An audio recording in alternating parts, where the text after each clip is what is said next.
YouTube. Welcome back to another episode of Hong plus Julie. We have another mukbang for you today. So today, instead of going somewhere to eat, our chef Julie cooked something. What did you cook? So I cooked some ribs. Hopefully they're kind of fall off the bone but with a little bit of bite because that's how we like it. I've never cooked these types of ribs before. It was very like experimental, so we'll see how this goes. I used the new barbecue sauce by Lily's barbecue sauce. Lily's Q barbecue sauce. And then I made somewhat of a potato mushroom salad. It's kind of like a warmer potato with salad. bacon. Yes, bacon, portobello mushrooms, and then potato and Kewpie mayo. So very simple. And then we just have like a really simple, easy arugula and baby kale salad with my favorite salad dressing. And then on the side here, Lily's Q barbecue sauce, Ivory Northern Alabama style sauce. That's a long name. It's like a white sauce. It's like tangy. I don't know, I've never tried it before, so I'm gonna try it today. Okay, that's enough. There we go, that's enough. But anyways, yeah, let's eat. You skitty. I actually really like the potato salad that I made. You can probably eat it with like that salad. It's like a salad that you can eat cold or hot. So.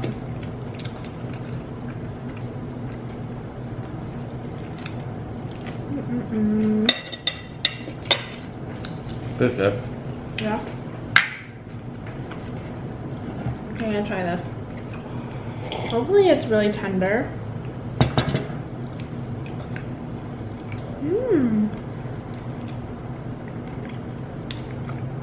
I think you'll like it. You might want some hot sauce though. So, Okay. I'm gonna try it with the barbecue sauce. Pretty good. The perfect rib. You should be able to pick it up like this, bite it, and then leave A clean bone. but also have like, you know what I'm trying to say? Oh my god. Yeah, I don't like it when it's like too tender. And then you pick up the bone and it's just like, oh, okay. I like it.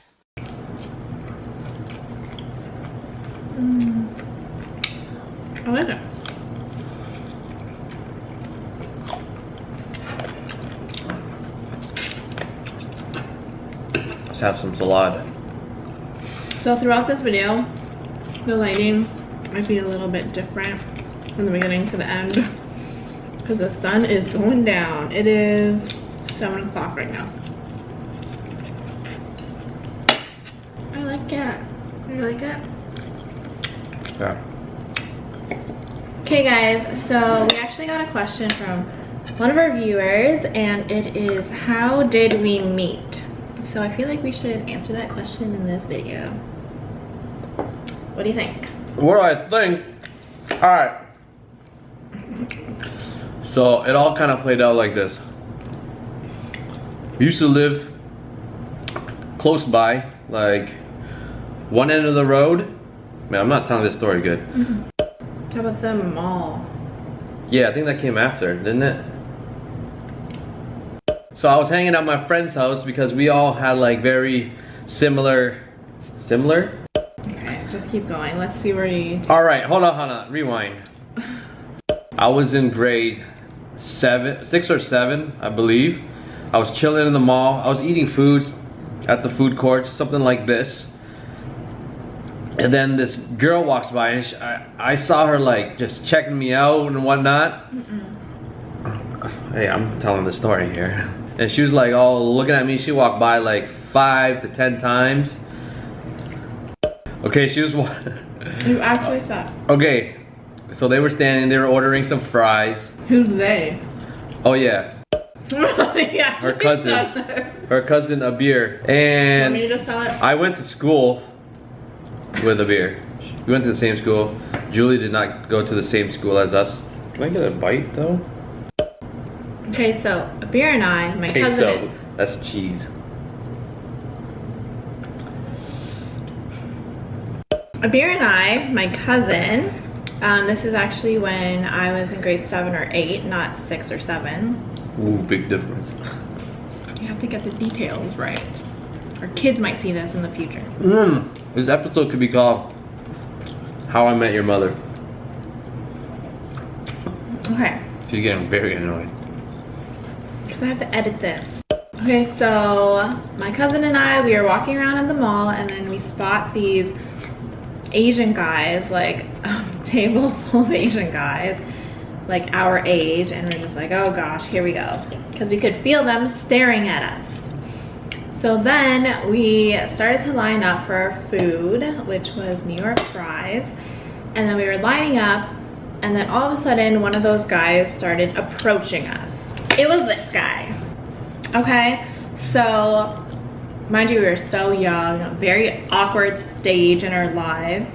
So Hong came up to us. Hong knew my cousin because they went to the same school together, but I did not go to the same school as them. So he talked to my cousin and he's like, hey, who's this girl that you're with? Who's your friend? Or something like that. And then my cousin was like, get away from us. You know who she is, just go away. Because, did you know who I was? Yeah. I feel like he had an idea who I was somehow. I don't even know how. But yeah. Yeah, that's what she said too. Is like, come on, huh? You know she's my cousin, something like that. All like sassy, like. We were sassy girls. Oh, and then you know what else Hong said? He's like, he kind of ignored that like sassy comment, and then he's just like, well, are your parents around? Like, as in, should I be talking to you guys or not? So then we're like, yes, our parents are here. And then he like immediately left because he knows how Asian parents are, I guess. Peace. I ain't about this drama. Yeah. And then after that, that was like our first encounter. So grade 7 and 8. Okay, so then, what was our next thing? Oh yeah, so my cousin Vera, the same cousin that we were just talking about, she was actually neighbors with his best friend. So he was always in the area and whatever, and I would always be in the area as well because I would always be at my cousin's house. So this one day, he was outside with his best friend and he was like kind of like leaning on his bike or whatever. It's like he biked there and he was just chilling outside. And oh man, then, I biked everywhere. And then I was just like walking up to the house and he was like staring me down. Like it felt so weird, so awkward. And then all of a sudden I went into my cousin's room and I'm like, who the heck is that guy down there? Like he was staring at me as I was walking in. I was probably doing this. Just staring at me. So weird. How do you know I was staring at you? You must have been staring at me. Because I could see you at the corner of my eye. So you were looking. So you were looking.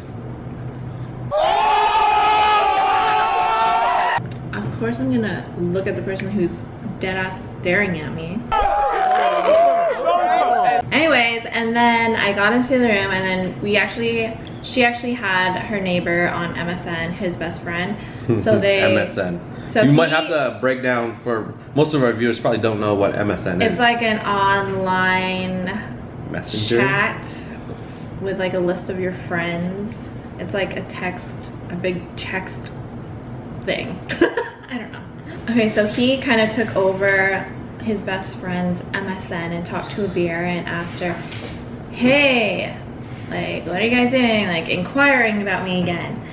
So, yeah, so that was that. And then there was another time where I was walking to my cousin's house again and I could feel someone staring at me again. I could feel someone, there wasn't anyone outside, but I could feel someone staring. And I look up into this window, her neighbor's house, and I could see Hong there staring at me, and then I could see him ducking down. Like, what? Okay, so moving on to grade 10, the end of grade 10, my friend started dating his friend. And there was this one day where my friend was like, hey, can you come with me to go see my boyfriend? He's at his friend's house and I don't want to go alone, so can you come with me?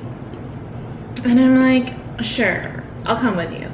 So after school, we walked over to meet up with her boyfriend, and then he happened to be at this guy's house. And I'm like, oh my gosh, this guy, like I know this guy. It was like the weirdest, like. Can you say thing. that again without that sass? No, I actually can't. That's how I felt at the time. And then, so we got there, and then they were hanging out, they were talking or whatever. And then we were forced to talk to each other. So we were just Why do you say forced? It's such a negative We were. word. Not forced. You could have left. I'm not gonna leave my friend there when I told her I would go there. But anyways, you finish because I'm hungry. This is a mukbang. I just keep talking. So we were hanging out, we were talking. I told her I had like big aspirations to do this, this, and that. She's like, wow, you're so cool. And we were just pretty much hanging out as friends. And I think we left that day. I actually started to like think he was pretty cool after that. Oh yeah. Like, okay, this guy has like goals and ambitions, like whatever. And yeah, we were just sitting and talking about stuff like that. She's probably like, I feel like I was very mature for my age, and she's probably feeling that. Like, okay, this guy is not like those other high school kids. And my parents were very strict, like back then too, around that time. And I feel like he understood that, because he's like, how come I like never see you at parties and stuff? And I'm just like, I'm not allowed. And he's like, okay, that's fine. Like, he was never like, why? Like, blah, blah, like, I don't get it, you know? Like, a lot of my other guy friends would ask, or at that age, like, no one understood my Asian parents. Okay, so after that day, I think we just kind of started hanging out more, because I think you felt some type of way, or you felt comfortable. Well, we started talking on like MSN and stuff here and there. Yeah. And then sometimes I would see you like different places, and then we started hanging out at the mall with all our friends, and we just started getting closer and closer as friends. And then one day, it was around this time actually. Yeah, summertime. Yeah, Canada Day weekend. So we like, it was summertime, like we weren't in school anymore. Yeah. It was summer break. She was going to Canada Day celebration party at Niagara Falls. Optimist Park. And she like really wanted to see me. So she texted me, hey, here's my number. Text me if you're gonna be at the park today. Yeah, I said that through MSN. No, did you? Yeah. Okay, you did. And then, of course, I showed up and I met her entire family on the first day. Like, oop, surprise, my entire family is here. I'm like, oh, great, hey. I was so awkward back then. Like, I just didn't think things through. Yeah. I'm just like, hey, yeah, here's meet up my with us friend. here. I'm gonna be there. And then you came and I'm like, here's my mom, here's my dad, here's my grandma. Yeah, I think I don't know if it was before or after that, I always invited them to go watch my band. Yeah. And she thought it was a rock band. I thought he was in a rock band. He was always like, you want to come to like Niagara Falls, because my band is gonna be playing by the falls. And I'm like, dude, you're in a rock band? You guys in a rock band. You do not look like the type that would be in a rock band. I actually kept saying no because I wasn't allowed. Like, we didn't know how to drive back then. Like, I don't know, it was just weird. But then my mom's like, okay, you can go, but I'll go with you. So we brought the whole family. We literally brought the whole family. What the heck? Why did the whole family keep showing up? That's like Filipino swag, man. So then we all went. It's like I went on a date with 8 people. And then this freaking guy is playing the trombone in like a What kind of band is that? I don't know, called? orchestra or An orchestra or something. symphony or something like that. First, I thought he was in the rock band, so I didn't expect that. But then I went there and I'm like, okay, I still didn't expect this, but that's fine, that's cool. So this is a fun fact. I played the trombone in high school for 4 years. And then after that, I think we just kind of jumped into dating. Yeah. It was like, hey, nice to meet you. I met your family. Let's date. Yeah. Yep. That's how it goes for most people, right? Yeah. And then he was actually became part of like this Filipino dance crew thing that I was a part of. Oh my gosh. All the traditional dancing. Actually, him and his two friends who are all Vietnamese. I don't know why they did it. They all learned how to do like tinikling, Saya Sabanco. We had a huge performance at the end. Yeah. But it was all for a good cause. So we all got our community service hours out of it to graduate, and it was actually a lot of fun. That's what we spent doing during that whole summer. On Saturday evenings. No, Saturday afternoons. Were they? I don't even remember. I don't remember either, actually. But I did it because I wanted to hang out with this girl. With me. And that's not because we weren't allowed to go and go to the movies. We weren't allowed to just do normal, like go to the park. I literally wasn't allowed to go anywhere at that age. It was just like, okay, if we want to hang out, we have to do things like this. Yeah. Or hang out at church. Yeah. It was like one or the other. We're like, okay, well, if that's the case, let's do it. Good job. He understood my parents. Like, I didn't want to be with another person that like didn't understand how my parents were, because in my mind, in my young mind, I felt like it was very like embarrassing. Like I wasn't allowed to go out with my friends, and I hated saying like, oh, I'm not allowed. Like I felt like I was too old to be saying that. Like I should be making my own decisions and stuff like that when it came to hanging out with my friends, but I was never allowed, and all my friends were allowed to do things. It's crazy when you're little, you think you know everything. We thought we were cool kids who already got life figured out, but we didn't know anything. When I look at Hong's nephews and niece that are like around our age when we started dating, I just like can't picture them being in like an actual serious relationship at that age. It just seems so weird. But that's life. You never know what's gonna happen. Lighting is weird. You know the one part in Zombies where she's singing alone, like a solo in the crowd? It's all dreamy looking. That's like this lighting. Someday, this could be ordinary. She was in that movie, by the way. Yeah. Ask us more questions. That was kind of fun. So we are officially done this mukbang. There's a lot more talking than eating, I feel like. I did a lot of eating. I feel like I'm full. I'm very full. But anyways, we hope you enjoyed this video. Comment, like, and subscribe, and we will see you in the next video. Bye. Peace. Oh, my fingers are so dirty.